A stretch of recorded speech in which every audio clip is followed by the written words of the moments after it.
창세기 두 번째 시간입니다. 오늘은 이제 드디어 창세기로 좀 들어가 볼 텐데요. 먼저 창세기를 읽을 때 우리가 좀 전제가 있습니다. 창세기의 첫 장들은 그것이 쓰여진 이 고대 세계의 배경에 비추어 읽을 때만 이 이야기에 전달하고자 하는 메시지의 힘을 깨달을 수 있다는 것이죠. 현대를 사는 우리에게는요, 사실 낯선 이야기일 수 있습니다. 그런데요, 첫 번째 독자였던 이스라엘 백성들은 이 이야기를 제대로 이해할 수 있었다는 것을 우리가 기억할 필요가 있겠습니다.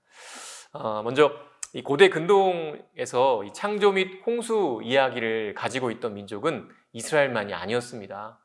지난 두세기 동안에 수메르인, 또 메소포타미아인, 이집트인들의 그 문헌 자료들이 발굴되었는데요. 하나의 예로 이 바빌론의 아트라시스 서사시를 보면요, 이게 대략 기원전 1600년경의 문서인데요. 이 창세기 1장에서 11장과 굉장히 유사하게 창조, 타락, 홍수라는 이 서사 구조를 가지고 있는 것을 보게 됩니다. 이를 비교 분석해 본 결과 이 창세기와 상당한 유사점이 있다는 것을 발견하게 되는데요. 이 아트라하시스 서사시의 내용을 좀 간략하게 이야기해 보면 이렇습니다.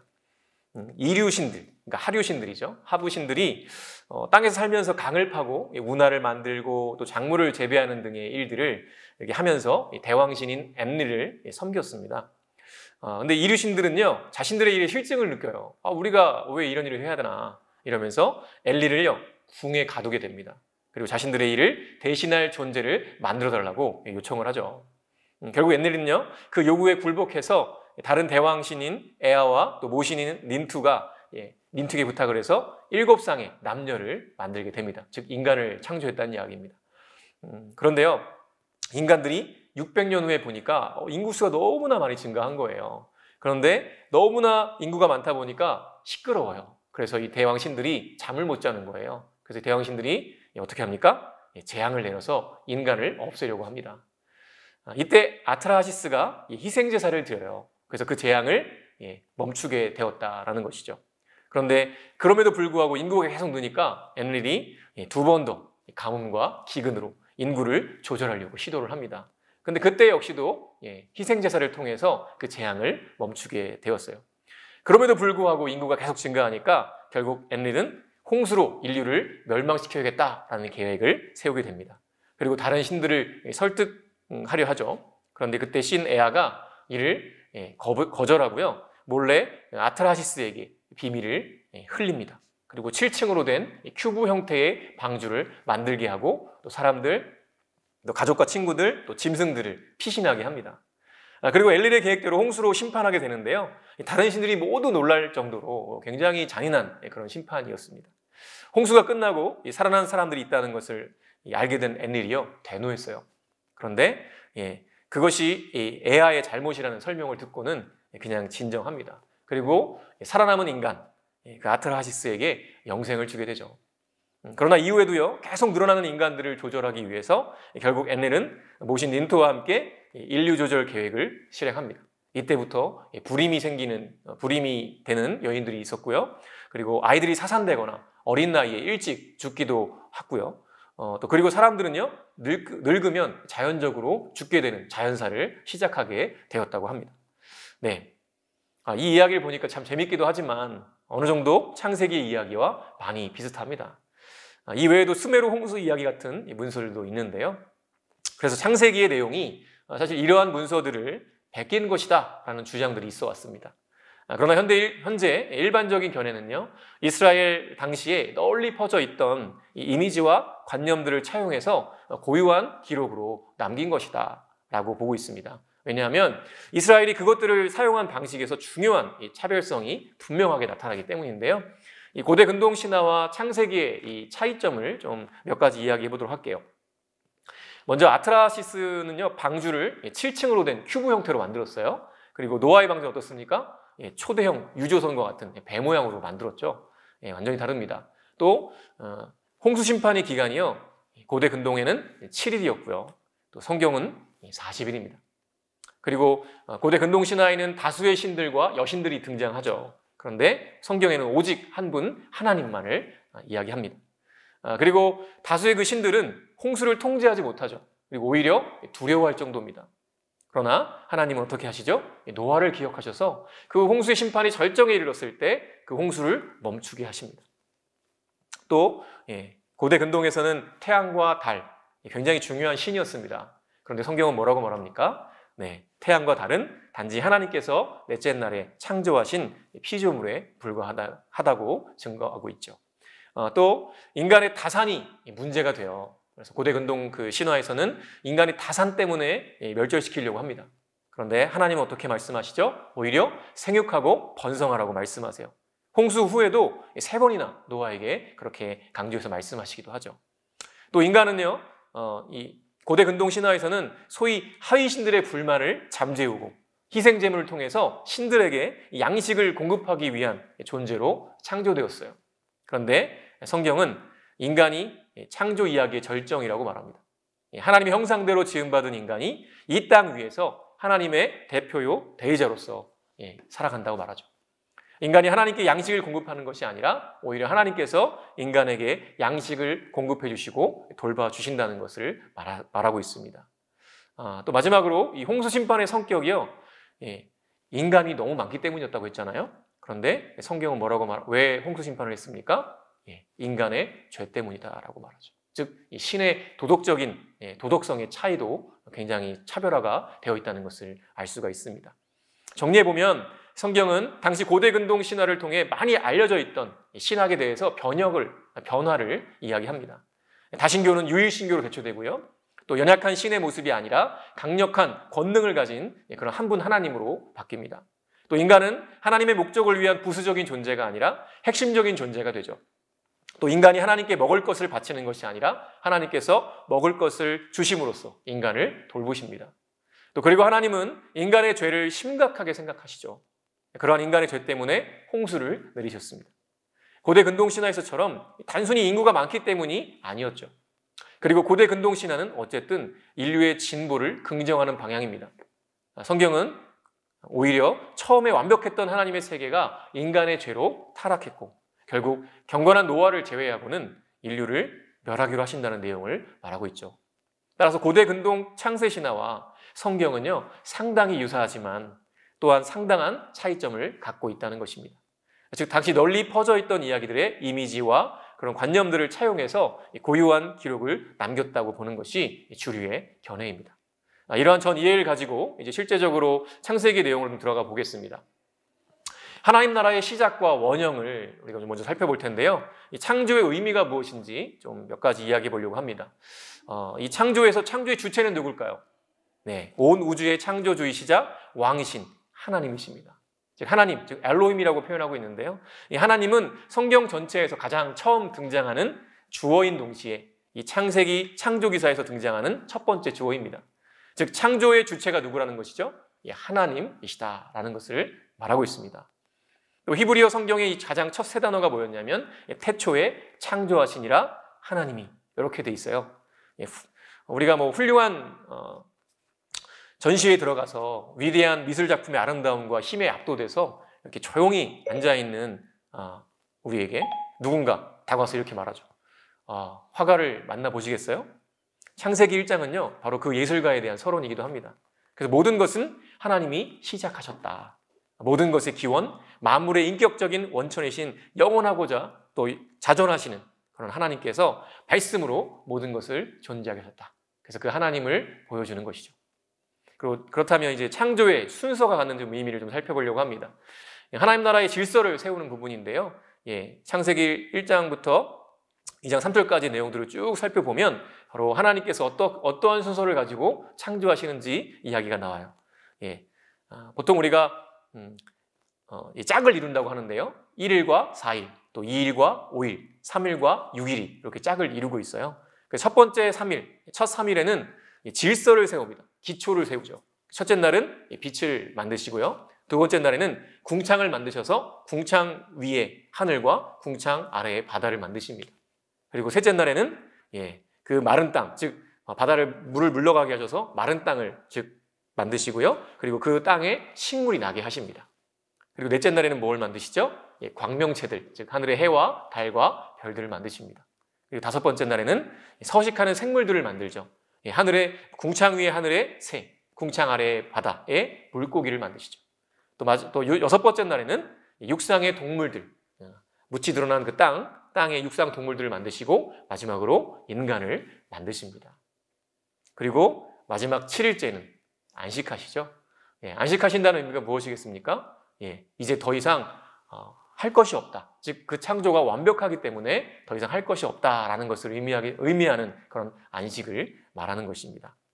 그래서 첫 번째 1일부터 3일까지는 그 혼돈한 가운데 있는 세상에 질서를 부여하십니다. 그래서 아주 땅에 집중하는 모습을 보이고요. 또 나머지 3일, 4일부터 6일째에는 그 기초에 이제 채우는 것이죠.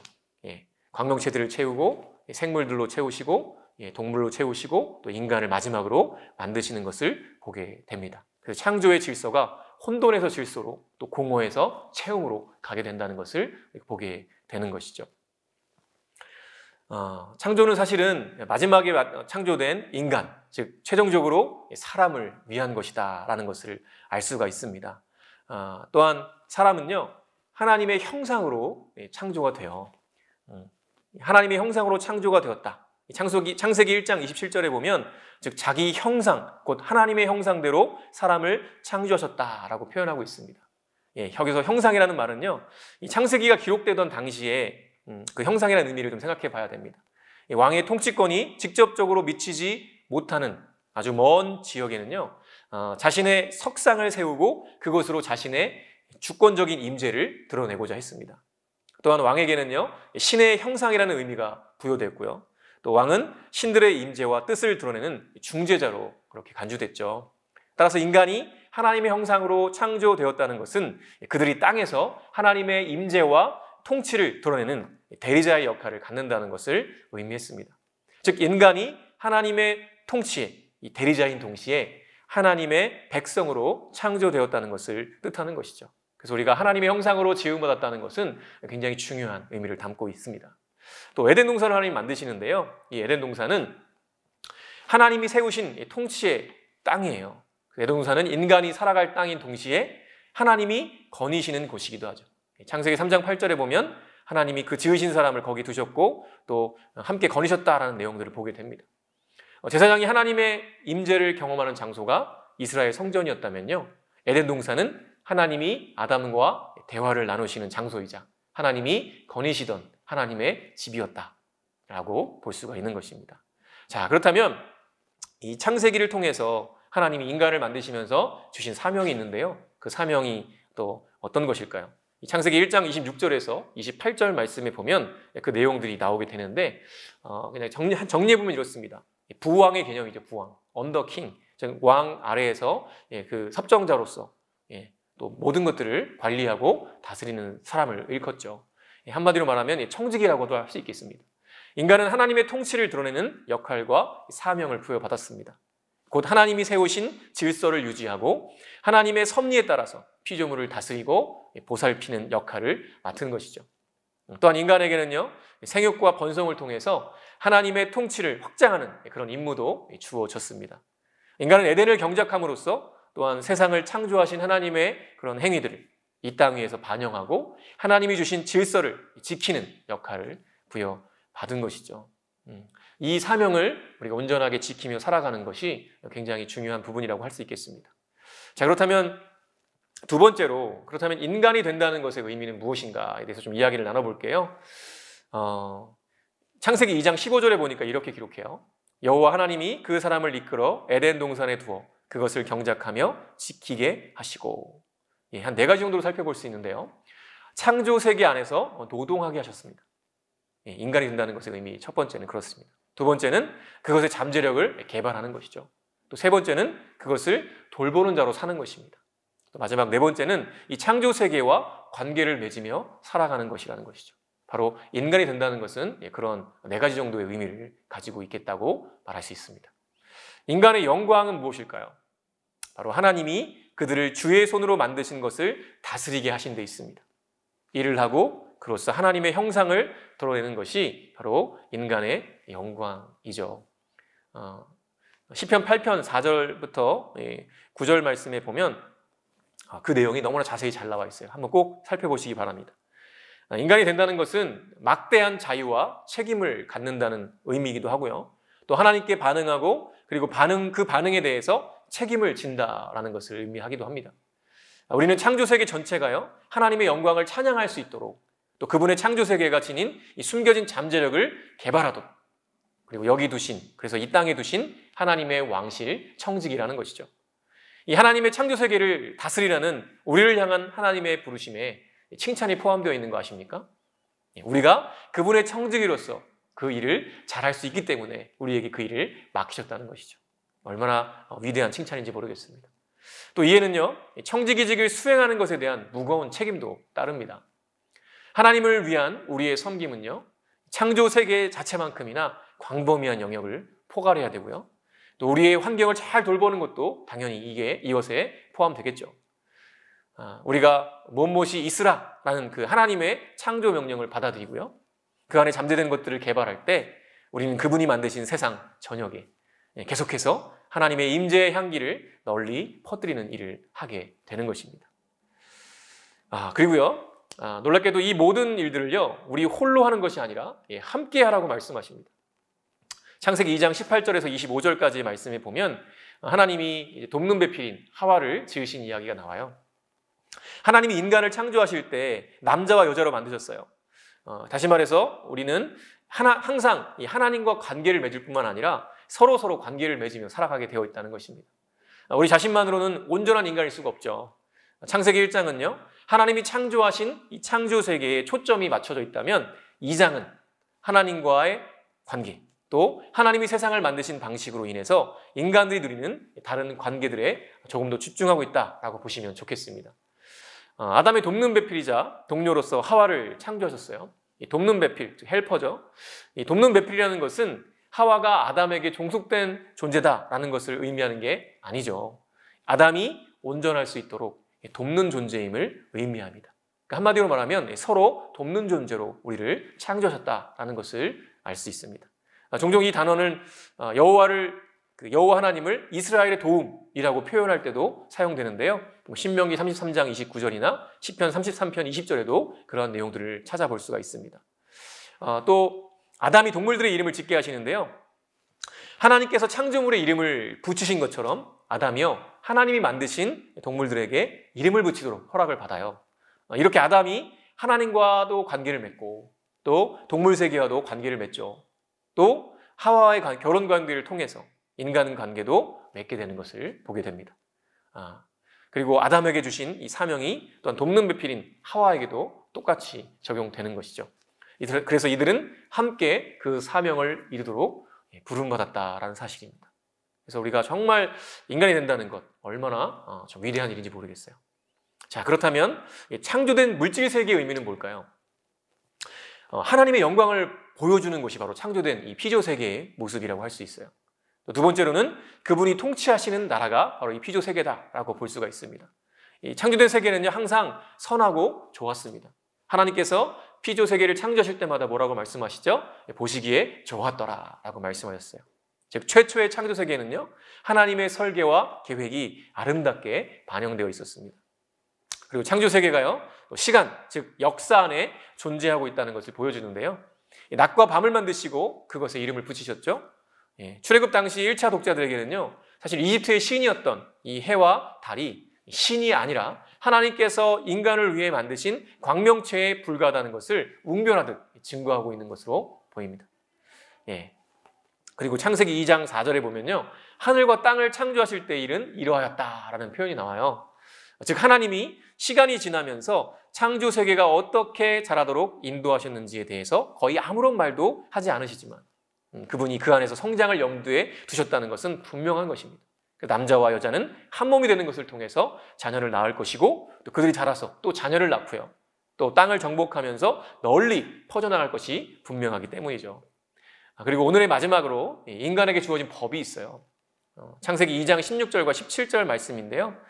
이제 2장 15절에 보면 하나님은 인간에게 다스리고 지킬 것을 명령하셨잖아요. 근데 16절과 17절의 명령에서는요, 역시 인간이 지켜야 할 법에 포함되기도 하는데 인간은 그 법을 지킴으로써 하나님이 주신 사명을 완수해야 된다라고 말씀하세요.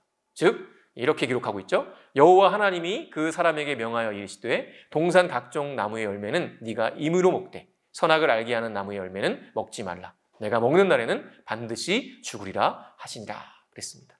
다시 말해서 인간에게는요, 하나님의 법에 순종하면서 에덴을 경작하고 확장할 의무가, 또 그 법이 주어져 있다라는 것을 우리가 알 수가 있습니다. 그래서 오늘 이 시간에 이렇게 하나님의 창조에 대한 이야기를 좀 나누었고요. 다음 시간에는 이 타락에 관련된 내용들을 함께 살펴보도록 하겠습니다. 다음 시간에 뵙겠습니다. 감사합니다.